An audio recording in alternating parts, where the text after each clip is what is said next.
नमस्कार, मी नवनाथजी सिंग कोडितकर, तालुका दौंड, जिल्हा पुणे.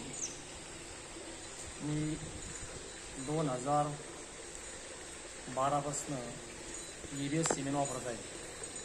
त्यापूर्वी EBS वापरण्याच्या अगोदर मी बाहेरचे काही बुलं यँडी आलोक असे वापरत होतो. त्यांच्यापासनं दूध थोडंसं मिळण्याची प्रोसेस कमी होती. नंतर ते EBSचे बुल पायनियर, ब्रूट, रोहित, हार्कुलस असे बुल वापरले.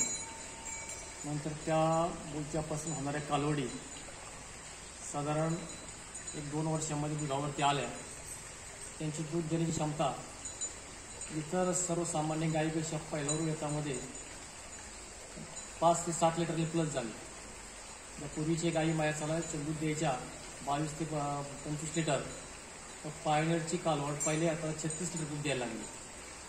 मग तेव्हापासून बाहेरची मानसिकता सोडून दिली मी बुल वापरण्याचे. नंतर EBSचेच बुल वापरत गेलो. मास्टरची इम्युनिटी पॉवर बाहेरपेक्षा EBSमध्ये जास्त असल्यामुळे EBSच मी निवडलं गेलं सिमेंट.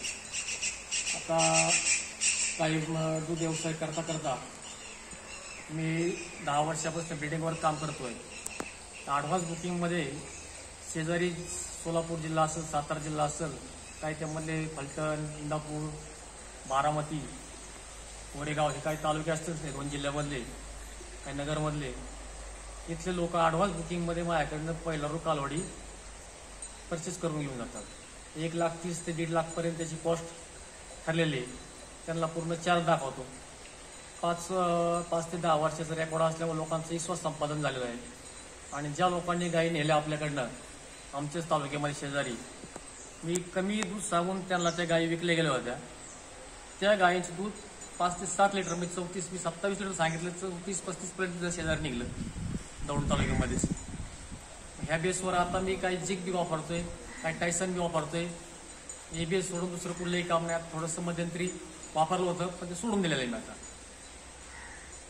ओके, नमस्कार.